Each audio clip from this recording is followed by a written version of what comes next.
I want to welcome you guys to Revolucion 2024. I'm Jon Huertas, as Sylvia explained, and I'll be your moderator. Who's my great dog? So this panel is called Beyond Language, Redefining Latino, right? We're going to tackle the groundbreaking, mind-blowing idea that just made you don't have to study Spanish to be Latino. So I'm going to introduce my panelists, and we'll find out who does and tell you that. First, we have Brianna Fernandez. She's an actress, member of SAG-AFTRA. She's a voiceover artist and video content creator known for her work with the Smile Squad. I'm just saying. We work working in relatable content. Brianna spreads positivity, self-love, and proudly embraces her unique identity as an energetic Latina. Next we have Eli Vasquez. Award-winning filmmaker, international personal development coach. He's been viewed 1 billion times online as a content creator. He's a proud Mexican and Puerto Rican. He's Afro-Latino. He's from Chicago. And he's created a multi-million viewed digital content around Latino identity and mental health. And has produced award-winning films from Netflix, fellowships to increase Latino representation in horror and sci-fi. All kinds of stuff. It's an amazing bio. I could go on. I wrote that. Good job. You're welcome. I also recently worked with him. There's a new Disney Plus show that hopefully is going to be coming in 2025. It's an animated show surrounding Puerto Ricans. And it's a spin-off of another animated show that you might know. You guys would like it. I've been one of the characters in For the Beggars. Yeah, he's hilarious. No, he's hilarious. He's the funniest. No, they're both hilarious. That's true. His mic is really loud, I feel like. Next we have Nicole Antoinette Urbino Ruiz. She is an expert in indigenous heritage and a powerful advocate for honoring the deep cultural roots of Latino identity. Nicole's passion for preserving indigenous traditions and transitions. It happens. She offers a crucial perspective on the richness of Latino culture. And I want to just say that, I think everybody on the stage, none of us grew up speaking Spanish. I don't think that's important when it comes to identity and who you are as a Latino. I mean, nobody's out there judging Jenna Ortega's Spanish, right? Because she's out there representing La Gente like a friggin' icon. She knows who she is. We know who she is.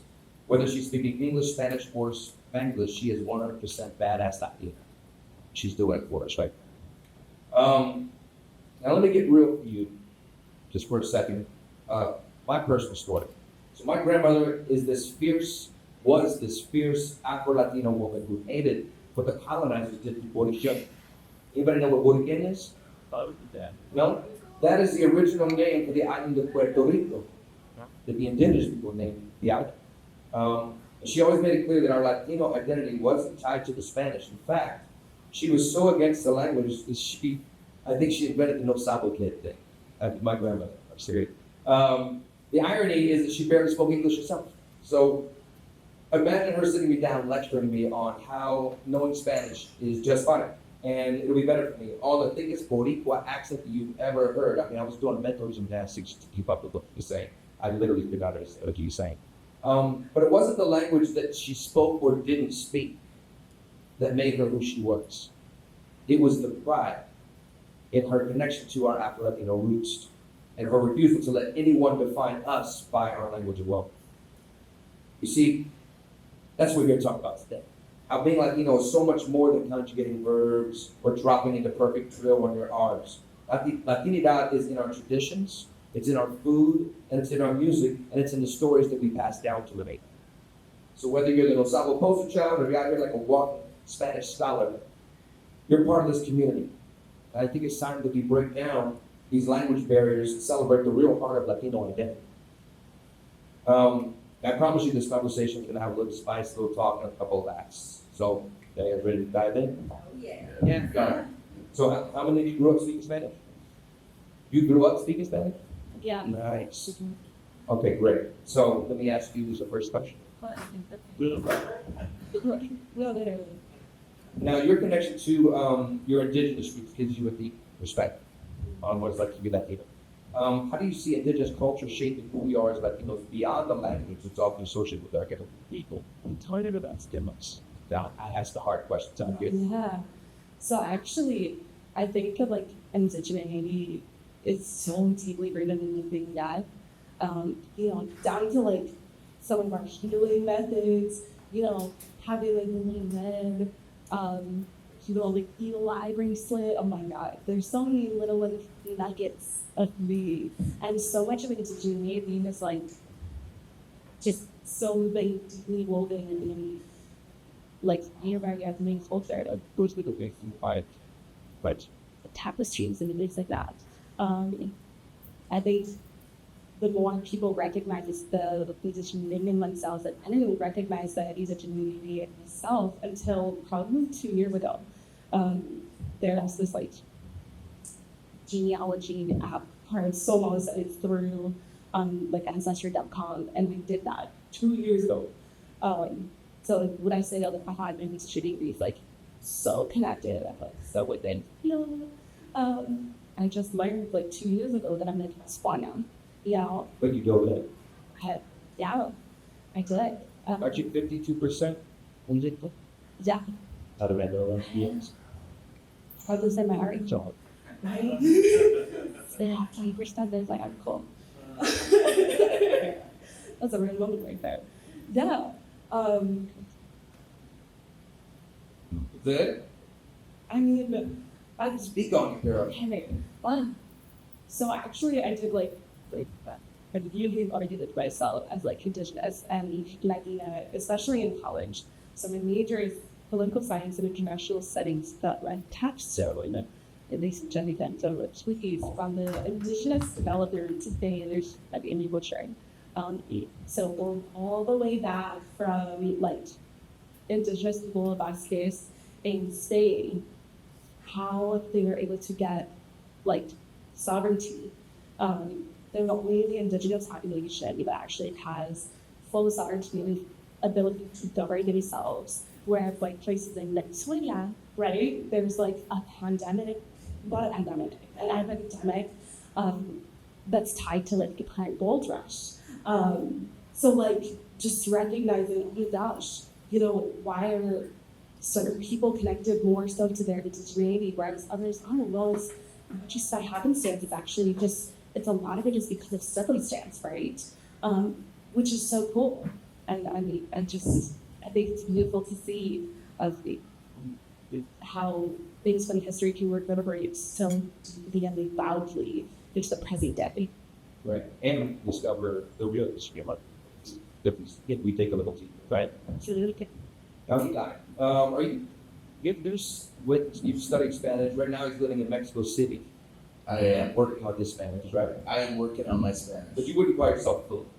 No. Oh, No. So let me ask you this: how do you think that language affects how Latinos see themselves and their place in the world, especially in the Latino world? And how do you see your platform a place to bridge that gap? Yeah, these are just beautiful questions. You're You're welcome. very eloquent. I feel like I'm like running for office here. This is fantastic. Trying to sound smart of you. You're doing a great job. Yeah, I mean, I will say that when you tie in language with identity, like I'll go with my personal story. It's like I'm like second, third generation here in Chicago. Like I'm half Mexican, half Puerto Rican. Both my parents don't speak Spanish. My grandparents do, but they didn't really like teach me. But moving into these spaces and me moving around a lot, where I was this kid that didn't really fit in with my own people because of that language barrier in itself. And we were speaking English, but it's the fact that I didn't know Spanish is what I was like. Oh, I always got a reaction. Or some people give you a side eye. No, always a side eye. I think I was. It's just this natural reaction that we have. Yeah. But we all are aware of it. But it's almost like this muscle reaction of like, oh, okay, you don't know. But I think we need to hit on the story of that why, because I got to dig into my story. And my great grandmother, who came from Mexico, she told my grandmother, like, you don't know Spanish. My grandma knew Spanish, but told my grandmother, you're gonna pretend you don't know Spanish to just survive. Like, I don't want you to feel other. I don't want you to feel like, I don't want you to get bullied. I want you to survive in this country where the norm is English. I don't want you to succeed. So my grandma would tell me when she was a little girl, she just had to go to school and pretend she didn't know Spanish. She had to like listen to people speak Spanish, pretend they didn't know what they were talking about, just because my grandmother instilled in them. So she would say that. So she would say, eh, I mean what? Yeah, exactly. Yeah. She just have to play that. Yeah. So it's because you can bring a lot of shame with that. But there's a whole story of like my ancestors trying to build the best life that they can based on what they knew, right? That's a very common story. So it's good to kind of be aware of that and understand that of like kind of where our story comes and how it plays into that. Like, yeah, absolutely. Thank you for that. Problem with that. We are next. Add into that question? Or No, you're I got a good. hard question for you. This was great. So you have often talked about embracing your weird, Oh, yeah. right? And encouraging others to love themselves. So do you think that's part of being a Latino, showing that our culture isn't a one-size-fits-all politics? How does language or not speaking get played, Davis? Yeah, another beautiful question. I should go to you for questions too if I ever have to ask them. It's funny that that's my question because when it comes to like the industry and like Smile Squad, the very first thing they would say is, you're gonna represent Latina. Like that's how I got hired. You're gonna be the Latina creator. And in the beginning, it was going to be, you're gonna be sassy. You're gonna wear hoop earrings. You're gonna be like the spicy one with the crop top and everything. And I was like, no. That's not how I am. I would love to be a part of this, but like I am naturally more like tomboyish. I don't wear a lot of makeup. I'm very weird and goofy and loud and proud, and that's what I want to show. And as like a creator, I said that's what I want to show the audience that looks at me. Like, oh, you don't have to look like the influencer that everyone sees with the makeup and they look like a certain size and shape. No, you can just be yourself, and that's more than enough. And so I get to be on a platform now, currently Darman, as like a leading lady who goes from like the intern to a CEO boss, and I'm weird in these episodes, and I'm also like, you know, goofy. And it's one of those things where I didn't have to change myself to show that I was enough, and I happen to be Latina, and like that's my whole goal with this. And yeah, and also sharing his story too. Like, you know, I was also told like if you grow up this way, like it's gonna be hard for you. Your last name's Fernandez. It's gonna be hard for you to get jobs, to be a leading person, to be X, Y, and Z. You have to be in these certain shoes, and you have to act this certain way. And I wanted to break all those stigmas and be like, no, you are more than enough as yourself. Right. Well, I've said this before. You should wait for someone to give us an opportunity. We got to go out and take our opportunity and make our opportunity our own, not the opportunity of someone talking to us, right? Yeah. I want to ask Eli a question. So, you know, you've created Civil War Youth Park, right? Yeah. Could you work to increase Latino representation in the horror and sci-fi genre, where usually I think we're a little underrepresented except for the more these Scream franchise movies, right? Two of them. So, do you think that with regards to like Spanish, do you think that hurts or helps our representation? Like, do you think Hollywood expects us to be speaking Spanish in our content, and that's what they want, or do you think that they, you know, they expect us to make content for ourselves only instead of general market? Right. If that makes sense. No, totally. I mean, I think it's like we're nowhere near where we need to be in the industry. Like in any industry as being Latino, right? Like, but we're in a really good place. Like, Jon Huertas taking up these spaces in major Hollywood films is massive. Like, that is not normal.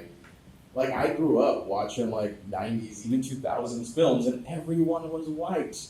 So, and the Latino films were like, I think there's like one major Latino holiday movie. I can't remember the name of it. But it's Fred like, Rodriguez one? it's in, the Puerto Ricans in Chicago. Yes, Fred Rodriguez. Yeah, Fred Rodriguez. Yeah. So it was that one. And I was like, yeah, that's it. I auditioned for that one. Oh, you too. Why you bring it up? Why you bring it up? I was like, taking it, I'm like, this still affects them to this day. No, yeah, so I think it's like with the industry, they just know what they know, and it's the natural progression of culture. So it's like, I think what's important with all of you is that you keep speaking up, keep taking up space, keep doing all the things, because Hollywood will eventually listen to all of you. Like, if you move a certain direction, or you rep Jenna Ortega, and she's like, oh my god, she's so dope, she's so amazing, I want to watch all her stuff, they're gonna be like, oh, okay, let's find 5 more Jenna Ortegas, let's get 3 on something, let's, they're going to follow that, so I think it's easy for us to forget how much power everyone has, because they want to go where that attention is. So outside of language and all that, I think that's the exciting frontier, is to integrate more of our culture, including language, but also to the masses. So like, even horror movies. Like, I made a film about Black and brown, Latina and Black cheerleaders, but like, they're the ones like whooping butt. Like, they're the ones beating up serial killers. Like, just flipping it on its head. So because we just never seen it before. And it was like very well received. Like, I got awards from non-Latino film festivals, because it's just this new fresh edition, but I think it's a product of our time. So if we keep pushing that change, keep pushing that narrative, keep pushing that direction, we can have any type of language, however, or whatever identity we want. So that's an exciting frontier. But like, everyone has to get out. So everyone watch Beetlejuice, everyone watch all those films of Redefining. So yeah, because it matters.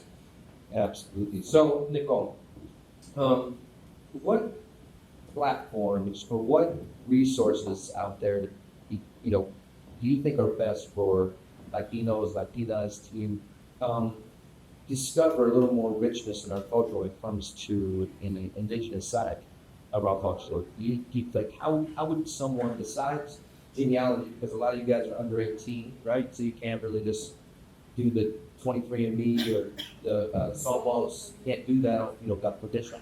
Maybe parents don't want you to do that. What other resources do you think people have to discover their indigenous roots and uniqueness? Ask your family. Oh my God.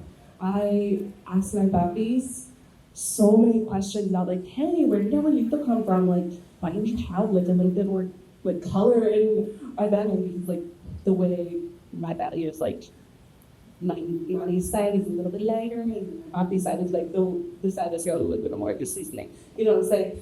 But like, both are from Venezuela. Like, both of them lived right across the street from each other. When I tell you across the street each other, neighbors, next door neighbors.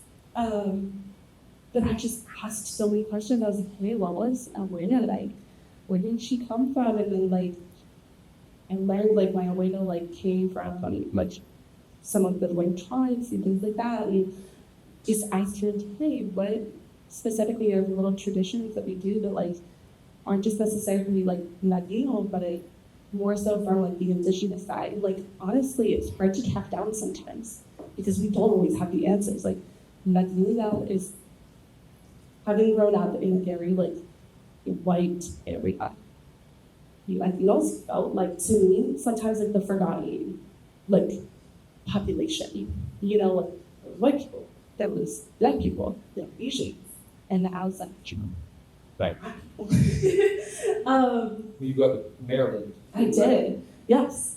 Maryland didn't have a lot of Latinos. None of that. Like, when I was growing up, I went to like high school, and there was not a lot of Latinos. Like, I created the Lady Study Student Union that was there, and that's where I like found like the hot 10 of us. And now it's like we're only expecting so much more, which is beautiful and so exciting. But it's hard sometimes to learn, like, ask before the like previous generations go. I think that's like the biggest thing. Like, is that so basic and like the simplest answer? Absolutely.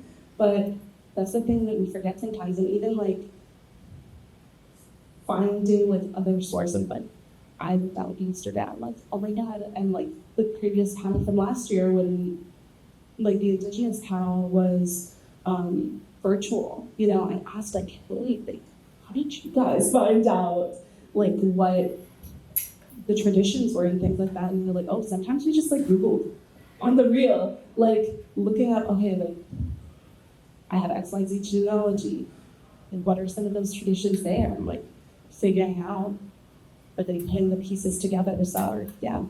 Can I add to that, the asking? Like with my story. So I'm Puerto Rican, Dominican, and Bolivian. Do we have any Puerto Rican, Dominicans, and Bolivians? Yeah, it's usually cricket. Any Bolivian? But yeah, it's funny because like on Christmas, like I would always find out like, oh, I have a new cousin I didn't know about, and there was one Christmas where my mom's FaceTiming a random guy, and I'm like, who's this? And she's like, oh, this is my brother in Bolivia. I was like, I have an uncle in Bolivia, and so I kept asking. Yeah, like I There's kept always that asking. like cousin. Girl, I just found out I have like a 23-year-old cousin that's like 60. Like, tell me why that just happened. Yeah, Like but a couple months ago. And there's But that inspired me. It's so real. I was like, I found out I had like 5 cousins, all my age in Bolivia. And that's actually what inspired me to like save up and then to like go to Bolivia with my mom. I didn't even know what all that meant. That's how bad, like I just wasn't like attached to like my Latina roots and everything. But I was using a translator with them and they taught me everything about my culture. And then I found out I was part Quechuan, and I found out I tried the food and the dancing and the culture. And that's what really inspired me to be like, oh my goodness, yeah, I am a part of this. They were so loving and inviting. And if I didn't ask my mom who's the dude you were talking on FaceTime, I would have never known I had this whole other family and this whole other life filled with culture. And yeah, and that just inspired me to like learn more. And especially traveling, you end up learning more about the culture, the language, and getting a passion for it too. And especially like because a lot of my journey was like during college, like some of the Latino professors and teachers and like from ODI, like some of those people were like some of the biggest resources too. Like it doesn't always have to be like direct family. You know, Has anybody who in here has either had their family tell them about their indigenous background? Show of hands. Has anybody's family actually like sat down and said, "This is where we come from. This is who our tribe was." Nobody in here? Nobody in here? You have? Raise your hand up high. Yeah. Did your parents volunteer that to you, or did you ask that about it? That's your grandma. You asked your grandma? That's awesome. That's great. Doing that. Anybody, and nobody else has asked their parents yet? You have? You asked your parents where your indigenous heritage comes from? Yeah, I asked my dad. Did he know? He did. Okay. Yeah. Because I think a lot of people don't know, because during colonization, we weren't, necessarily allowed to know. So I think that, to be inquisitive on who you are and what your background is gonna, it's gonna give you so much knowledge about the rich culture that we have that makes us who we are today. I'll ask you a question. So when you were growing up, as far as, learning about your African background, how open was your family about that? That's the thing. My family didn't know anything about that. Like it's like we were talking even before we jumped on stage. Is like when I was a kid, I grew up watching TV. Like I had teenage parents, so my third parent was the TV. So I just watched all like the classic like black comedy sitcoms, and I was like, oh, I'm black. Like I look like them. I don't watch like there was no like Latino American content out. It was just like Telemundo and Revolucion. I don't connect with any of that stuff. So but I'm like from the hood, so I do connect with this, like Fresh Prince and all that. I'm like, oh yeah, I'm black. So I'll be at my grandma's house, and she's a black woman, and I'm like, yeah, I'm black. She's like, you're not black, you're Puerto Rican. I'm like, Grandma, I'm black. I'm like 6 years old. I'm like, I'm black, I'm Fresh Prince. I'm like, yeah, exactly. I'm like, what? She's like, no, you're Puerto Rican. She like, a funny story, but it was a little messed up. But I was like, I remember being in the back of her car, and she's like, I'm leaving you in this car until you say you're Puerto Rican. And I'm like, I'm black, and she just left me in the car. And I was just like in the back of the car, just like, I'm black. I'm just sitting here pissed off in my blackness. And I'm thinking I was like standing up for my deeper identity at 6 years old. But it's Nobody broke the window. Exactly. I know, right? We suffocated. I know it was back in the days of the 90s, so it's like, oh, a kid's trapped in a car, it's fine. Yeah, but yeah, it took time for me to like do this full circle of like, okay, the deconstruction of like, okay, I'm not black, to like doing the work I was doing BuzzFeed videos on Federal Like the Latino team and like diving into my identity. And being Afro-Latino and diving into that and seeing my family as a Black family, like, we did a whole genealogy video, and the woman was amazing. She broke down, like, all the way back to the 1600s, where our family started, where they were like those specific towns where we were from were put together for slaves to be able to start their lives. And I did my 23andMe, and we come from like Ghana.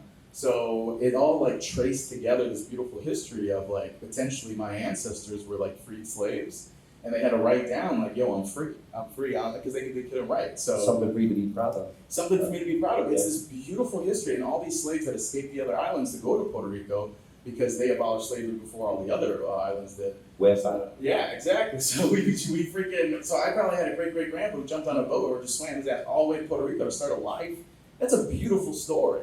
Yeah. So it's pretty fantastic to kind of connect with that, and then bring my family with that, because we did a Zoom call and put my grandparents on and my family on, and it was just beautiful for all of them to like learn that. And so I was like, Grandma, I am Black, you see? And I'm like, it's just like, no. But they like, I was able to teach them through that learning. So it was a pretty beautiful story. Well, something they don't teach us in school that we talked about earlier is that during the slave trade, 90% of the African slaves were brought to the New World were landing in the Caribbean, Mexico, and Central and South America. Only 10% went to United States of America. Yeah. So more Black people went into Latin America than North America, or the top part of North America, America, and Canada. So where did they all go? They are in our blood, you know? So I think to be proud of that, to accept that is beautiful. Yeah. I'm glad your family, responded well. Yeah. And you showed them the proof. Makes sense. Receipts. Showed them the receipts. So let me ask you this, Brianna. Your father, who is the founder of this whole event, he didn't teach you Spanish growing up. Did he ever tell you why? Yeah, I think it was mainly my mom, because my mom was born and raised in Bolivia, and she has like a thick Bolivian accent and everything. And he also wasn't involved in that, with like his family as well. Like, he had been on his own with my mom. They were in the Navy. We were in Virginia. I know you were talking about that earlier, and it was like a predominantly like whiter community. Yeah, I was the only Latino in my high school. Yeah. I moved from New York to Virginia. I think I was the only Latino in the town. Yeah. So it was, I'm sure you saw that in your day. Yeah, well, I was a kid, so but then I ended up moving to another area that was like predominantly whiter too, and so I was just never part of my culture. My dad was out of practice, and my mom, she was very adamant. She was like, "It's gonna be hard for you. Like, I would rather you grow up." And her mom raised her the same way. She's like, "You're white. You're not Bolivian. You're gonna act like a white woman." And like, that's just how my mom passed that down to me. And so I'm over here with my bland chicken, like, I'm a white girl. In my backseat, like, I'm white, but I'm not. So People like us, we look at him with sideways lips. You're what? I'm like, well, yeah. Right? So All right. So Nicole, what are some of the other things besides language that you think are earmarks that prove to ourselves and to others that we are Latino or Latin? Like if you don't speak Spanish. Comida. Girl, I stay hungry.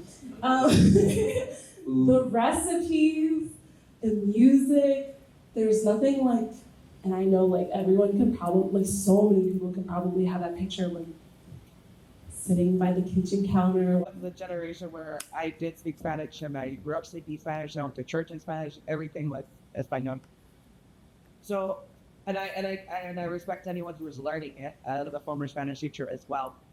But what can other people do in your plight to learn Spanish? I know Bree, you live in Mexico City. Nicole, I know you're trying to be better, and now your boyfriend. So what can other people do to support you while respecting where you're at with that process? Because that is a great difference. I think like one of the biggest things, like, I'm not quite personally like a no saddle kid, but I'm also not simple.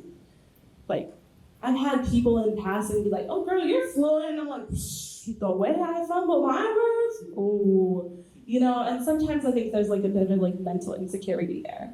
But I think something that like has always like bogged me down is like when you're trying to get it out, some like the words on the tip of your tongue, and they're like, oh, it's da da da da da. I'm like, girl, can you tell me?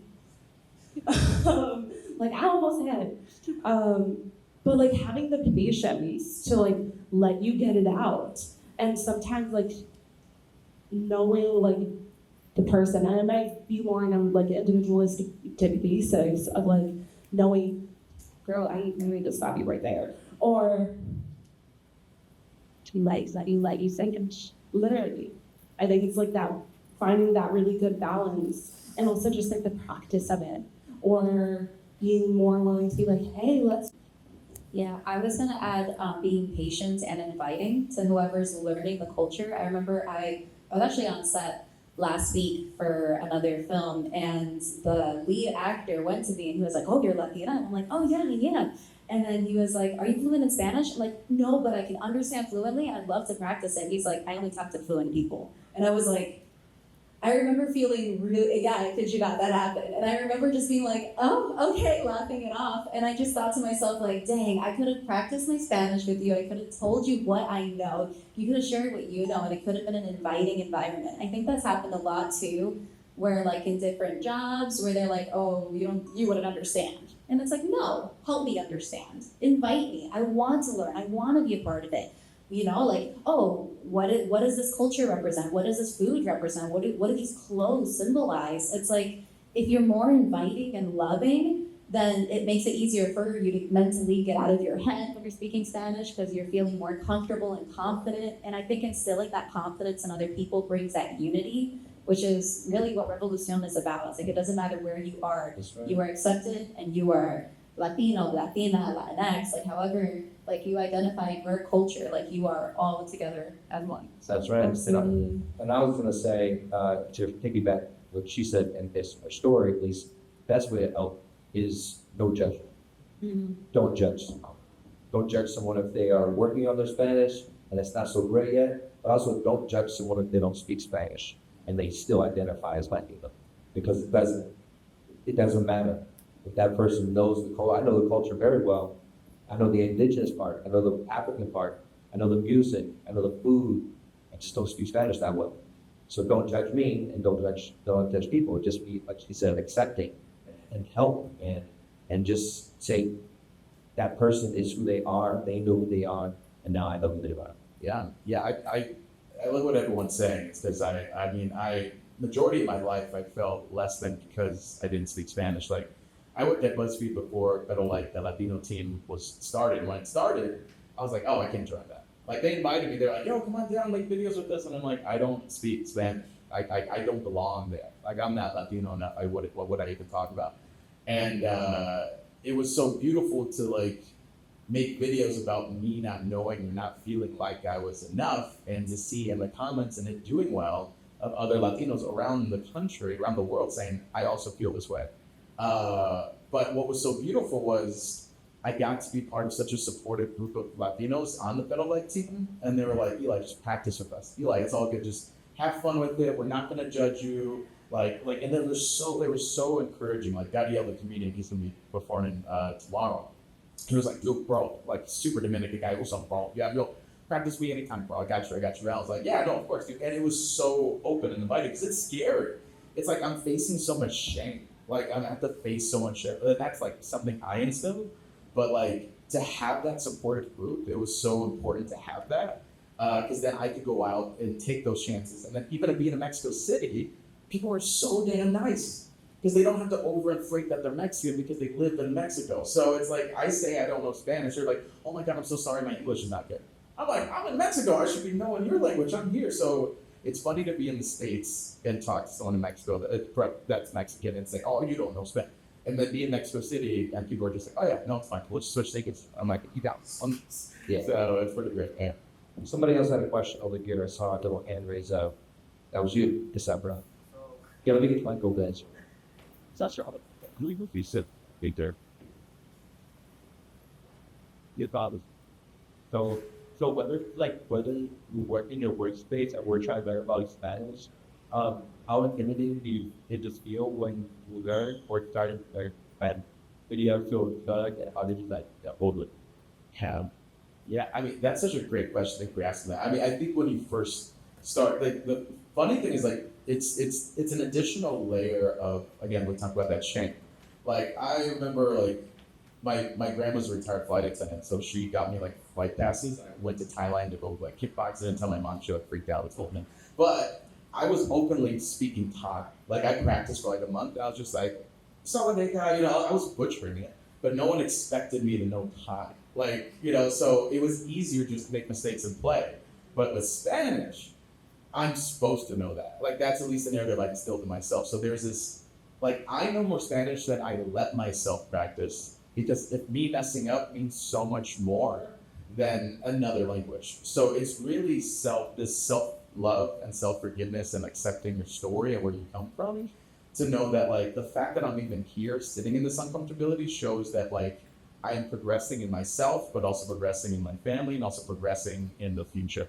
So, like, that uncomfortability is where, like, you want to be, and it shows, like, your character. So, like, that is kind of like, if I don't feel a level of uncomfortability, I'm not progressing. And that you learn to, like, adopt that and normalize that. And, like, failure is your friend. And it's, like, a different ideology. So now I live off failure. If I don't take any L's during the week, I ain't hustling. So that's That's the how you learn. mindset. That's like life. Damn it. Any other questions? Here we go. Okay. Goes. So the it's not like a question, but like more like about like you guys were saying like about talking about backgrounds. I grew up, talking Spanish only, but then when I started growing up, we tend to move due to an accident, and I had to go to. I skipped pre-kinder, so then I went to start elementary, and when I started there, I felt so out of place because I was the only kid who talked Spanish only. So I believe it was 2 years to learn my English. But like I found it hard now because now with my parents took me to Mexico, it was so hard to understand how I could talk English over here, but over there I had to talk Spanish. But like, how would you guys deal with having to deal with two languages, but not being able to speak fluently again in Spanish? And the losing habit. Hey. So to kind of like give a little bit more background about myself, I have like a somewhat parallel story to that. Spanish was actually my first language. So as a first gen, my hobbies were like always speaking in Spanish. And then I went to like public school, and guess what? English became my primary language. And so then going back home, I was like, I need a la gringa, I need a la americana, porque ya no hablan español. And it was kind of true on the one hand, because I wasn't practicing. And sometimes it's hard to get over that, because it's like, you feel like it's there, and you know it's like deep in you, right? And it's just a matter of like coaxing it back out of yourself. And like, it's about building and kind of like, almost like that thing of like talking to your like inner child, like you like think authentically, like you're literally still growing up. And I have to remind myself, like, girl, I'm 22. I need to remember, like, it's okay if I don't know like which dictionary of Spanish, or even like to this day, it's like English is my primary language. I'll forget a word in English, and I'll be like, hi, so embarrassed. And I went to public school in America, like, and it's just a matter of like balance. And then like surrounding yourself with the people who are patient, right? Like I've had so many people, I've been to like another Latino conference where like there was 2 in Salvador, and I was like, oh my God, it's got people, I'm so excited. And then there's this fucking brown person, and I was like,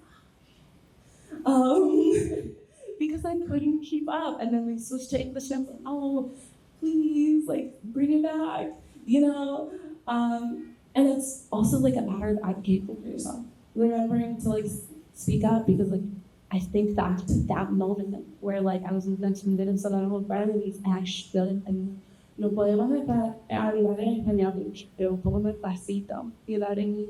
And it's about asking, hey, maybe let's not do a full switch, but can we like put it on quick speed? Is that okay? Like let's not do it at the 3 times speed, but I can do the 0.5. I can do the regular speed, values. Yeah, I wanted to add to that because when I came back from Bolivia, I was like, okay, I want to learn Spanish. Like, I want to learn how to do this, and I understand pretty fluently, but I don't speak it fluently. And there's so many, because I'm from Jersey, so moving here, I noticed there's so many little networking events where like people of all ages, I think it's actually like 13 to like 100.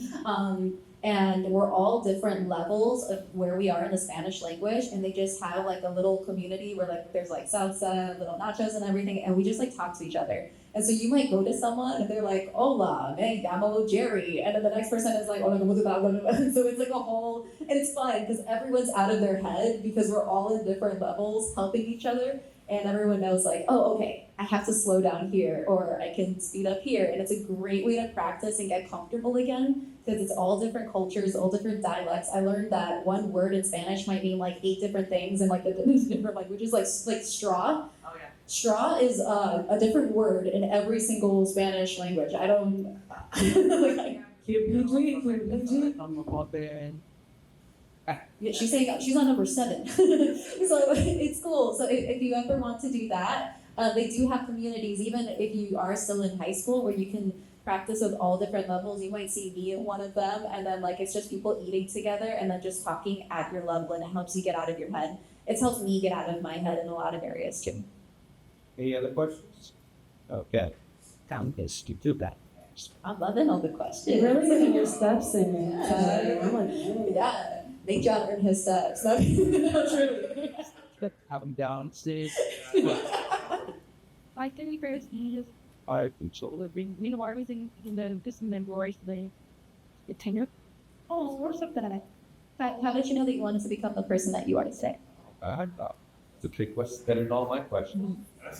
I guess I can go first, like, because I didn't know anything about like specifically social media. Like that was introduced to me in 2020 when I became a part of like Smile Squad and Darman, and I knew I wanted to be the person I was today because I didn't see me on that screen, and I didn't see me anywhere. I only saw like the gorgeous fitness looking model or the person with like a lot of makeup and everything. And for me, I was like, I have an opportunity to put me in the front and maybe people can relate. And I'll be honest, when I first stepped in, the internet is mean. Like I was judged left and right for my appearance, for how I was, because I was so weird and goofy.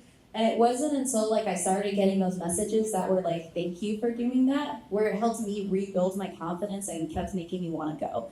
To the point where I was like, okay, you know what? It's okay that I'm like this. It's okay that I'm weird and everything, because there's a whole pool of people who don't have their voice heard. And that's when I started feeling more comfortable in my skin and in my personality.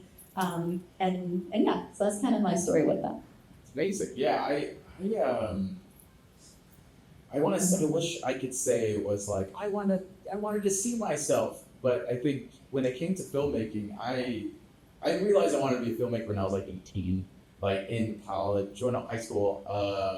And the only reason why I knew that was like, I was always like an artsy kid, and I like my parents were really busy, so I grew up on TV. So I watched TV and film, and it was such an escapism from like my life. And I loved it. I loved seeing all the films and everything else. And the only reason why I even realized I wanted to be a filmmaker is because I speak, calling back to Fresh Prince. I lived the Latino Fresh Prince story. So I got punched in the face over my iPod when I was like living in the hood. So he punched me in the face. Cops came. My mom freaked out. It's like, we're moving to the burbs, you know, where the white people are. So we like moved over there, and that school was like 25 minutes away, but there was like a TV program there. So like I did that, and I completely fell in love with it. And I was like, oh my God, I love this. I want to be a filmmaker just because like I loved film to help me like escape from, you know, the sadness, angst of my teenage years. So, but I will say how that progressed was I always just wanted to do things for my younger self. So like diving into films and everything else is like, what was the stuff I would love to see when I was 15? Like living in the basement of mom's house, just like skateboarding and just like sad over some girl that doesn't talk to me. Like, what would I want to give that kid? And then as I got older, when I got into social and digital media, I was like, what content would I want to make for my younger self that was insecure, that was feeling less, and that didn't want all those things? And yeah, as I progressed in my career, I just kept thinking, what would I give my younger self? And that was a representation of a lot of different people. So that's always been my North Star, is like, what would like little Eli need at these different stages of his life? And that has been self-serving and soothing, because there's other people that like live that life. So so I would say that is kind of how I've always transcended in that way. So yeah. I kind of relate to that actually in a lot of ways. So like being the editor in chief, like that was not a planned thing for me. It was really just right time, right place. And it was just one of those things that was like just by happenings. So I don't think I ever really like was as intentional with like maybe either of you and like, oh yeah, I want to do this and I'm gonna do that. When I go to college, I'm gonna take X, Y, Z classes to have me be the best. Da da da da da. Like no, like my writing career really started by happenings and outcomes, and it just happened to be bolstered by like a lot of my professors. Like my first year seminar professor recommended that I become like an advanced peer tutor at my college, and I was like, well, I need money, so I guess I'll take a class. It'll cover a credit, sure. And then it all just kind of like matched up. And now moving forward, I think I have become a little bit more intentional and like selfish in that way. Like, oh, I don't know, like some of the indigenous like aspects of myself. Oh, I don't know as much Spanish as I would want to. Let me practice writing, maybe not fully in Spanish, maybe I'm not gonna write like a full-blown article in Spanish, but like let me put some Spanglish in there, Let me encourage all of my writers to put a little more Spanglish on there, which is a work in progress, but we're gonna get there. And I mean, I don't know that there always is like that 5 or 10 year plan that like people talked about, but I don't think you always need to have it figured out. Sometimes you can just kind of like roll with the punches and figure it out as you go, and then like talk yourself up as you're going, and making sure that you're surrounding yourself with the people that are bolstering you on that. I think, adding to that, I'll be honest, I don't think it ever goes as planned. I think, like in my case, God has blessed me with like a random new journey. Like I started off like, I'm gonna be a psychologist, and then out of nowhere I was like, oh, musical theater, and it became this giant passion, and then it was like, oh wow, social media, like I did not like to use my phone. Like I was not a phone girl, and now that's like a huge part of my life too. And then film and TV, I was like, oh no, I can never. It falls in and it becomes a new passion. It leads to new opportunities. So I think like a big advice that I want to give everyone is allow those doors to open and embrace the journey, because you have no clue where it's going to take you, but it may take you to something very beautiful. Yeah. Be open and it'll find you. You're an open person, whoever you're going to be will find you. Any other questions? Made it. Yeah. You are. Question. Come. Right. So all of you being like involved in like entertainment and like the arts, have you ever had any trouble like getting into that? Not from like a industry standpoint, but more from like a parents kind of like supporting standpoint? Because like I feel like for me at least, like the Latino men that I'm surrounded with are more like a hands-on like labor kind of thing, and they don't see like the arts and stuff like that in the same way that we do when it comes to like as a job. So yeah, I just like to hear what you guys think about that. John, can you share your story? Because I remember you shared a little bit with me. About in that regard? Mm-hmm. Well, I mean, I would say like for me, if you because I didn't have much support from my family either when I would say I would be the arts, but I found that if you show them what you're really, really, really good at, and they love you, no matter what, they're gonna turn around and they're supporting.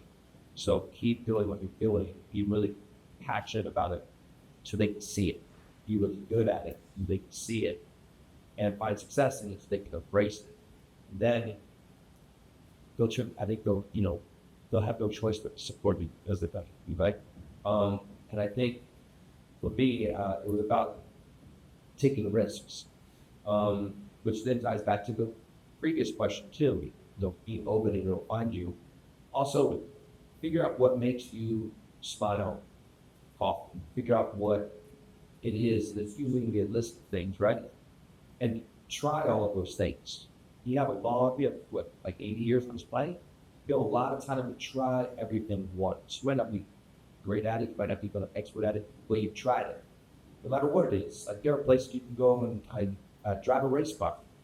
You know what I mean? Go drive a race car. Maybe you like it, maybe you're really good at it, and suddenly you're on a team. You want to play polo, go try to play some polo. You want to fly a plane, go fly a plane. But try everything once. Get on stage, write a book, write an article, do all these things, and figure out what you're good at, and everybody else that surrounds you, from friends, family, they'll see it. They'll see how happy it makes you. And then that's where you figure out whether or not you're supposed to be doing what you chose, right? I also want to add, if there's any parents out there, or like one day some of you may be a parent yourself. I come from a single father raising 3 kids on his own, and we were homeless. And aside from that, we were living in transitional housing shelters, and for a majority of our lives, I think actually until we moved to LA, we did not have money. And I remember one day my mindset was like, okay, I'm gonna go to Penn State, I'm gonna be an honor Shire academic, I'm gonna major in psychology, and that's what I'm gonna do with my life. And it was my dad who used the little money he had to take me to see my idol, Idina Menzel, on Broadway, front row seats. And the musical was If Then. If I made this choice or if I made that, where would it take me? And I remember just crying my eyes out because my dad told me, he was like, you were meant to perform and you were meant to be on a stage. And it was those words and that moment and knowing that sacrifice he made, like I'm gonna go emotional, that sacrifice he made to get me those tickets, to tell me you can do this, that's what inspired me to actually, like, I know, I'm with you. That inspired me to continue Penn State with a psychology degree because I wanted to finish what I started, but to then transfer to the American Academy of Dramatic Arts and pursue my passions. And so for parents out there, or for when you guys are a parent one day, if you see that fire, that spark, and it makes them happy, support them. Even if it's your partner, your siblings, if you see it, continue to push them and believe in them. Because I would not be here next to Jon Huertas, which, by the way, I watched This Is Us with my dad. It was the way we bonded. To be next to him and him asking me questions, it's like, what? And that's because my dad believes in me. And so that's just another giant advice if you are a parent, or if you're a parent one day, or if you're a sibling, a loved one, partner, just continue to fight for that person and believe in them. This is kind of like my way of telling my dad in this event, I believe in you and I'm proud of you. You worked so hard to fight for me. I want to fight for you. And it means a lot that all of you guys are here today too. So. Now everybody cried. No kidding. No kidding.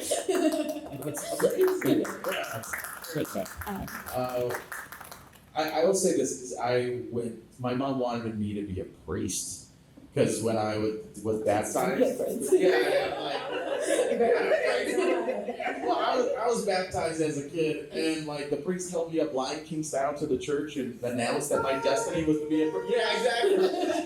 It's like, he will become a priest, and then one tear went down my mom's eye. It's like, he's gonna be a priest. That's a priest or a pharmacist. Usually Latino families, like, who has the most money, you're gonna be that guy. So a priest pharmacist, that was her dream for me.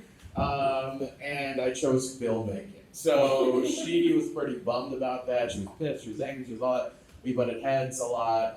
I wasn't a good high school student. I was like a C student when I graduated. Not to say to go to sport, please. But I just didn't care about anything. Everything was just like, I didn't have a passion towards anything. And then I found that TV class, and I was like, I want to go all in on this. And my mom was very into A in that class. Oh yeah, crushed it. Like I was like, I made a music video, and whoever made the music video was able to go to the advanced class, and I was like just the first year doing like TV stuff. And my music videos were super lame. It was like some loved Backstreet Boy stuff. But I did like Check It Out by freaking Beastie Boys. So me and my buddies like dressed up as Ghostbusters and like ran around my town and grabbed my mom's like a vacuum cleaner tubes and put firecrackers in it and just shot it towards ghosts. Like it was a whole thing. Anyway, I got like an A+. So I was like, dude, this is it for the rest of my life, son. So I told my mom, and she was really upset by that. And then I went to college, and I had to do everything myself. She didn't see it. I went to college, got into festivals. I was an A+ student, honor student, all that. And it was really my dad that helped. Like, for your point, my dad was the one that pushed me. He's like, dude, go for it. Life is short. Your mom just loves you. She just cares about you. She just wants, she has survived so much. She just wants you to be safe. But I also know life is short. So if you're doing the arts and if you're doing this, it's like you're kind of honoring your ancestors because they busted their asses. Sorry, cuz they busted their butts to get you all here, so you can dive into the arts and do these things. Like, it's in a way you're honoring them for you to fully express yourself and live this life that they worked so hard for you to be here. So, and your family's not supposed to get you. I think a good thing in terms of progress is they're not supposed to totally figure it out because you're progressing that last name in a way that they haven't even really seen yet. So it's kind of beautiful for you to dive into this world, and they'll see it eventually. Like, once your mom has something to post on Facebook to say, hey, my son's better than yours, then she's gonna be on board. That was my mom. She's like, oh, I get it now. Okay, great. He's in a film festival. What does your son do? Oh, he works at Chipotle. Oh, that's too bad. So, like, keep hustling. Like, you'll be fine. Yeah, you're doing the right stuff. So not necessarily from like an artistic perspective, but more like an editorial. And then also like a poli sci P, that is how I identify. But my parents have like the most supportive believe it or not. Like my papi wanted me to go into like STEM, to tech, go into medicine, you know, can this coach is great. And I was like, just because I'm American doesn't mean I'm American. But you know, I think it's more about like, yes, what makes you happy, but also, you know, realizing where is the point where I want to try things and where I want to say like yes, but also knowing where let's stop. You know, burnout is so real, but also like I think figuring out, okay, I know my parents like are coming from like such a deep point of love and care. I'm like, oh yeah, like maybe they want you to go into the museum or tech or whatever, but I'm like, maybe you want to go into like public policy, and like you'll be alright, but are you going to be making hundreds of thousands of dollars?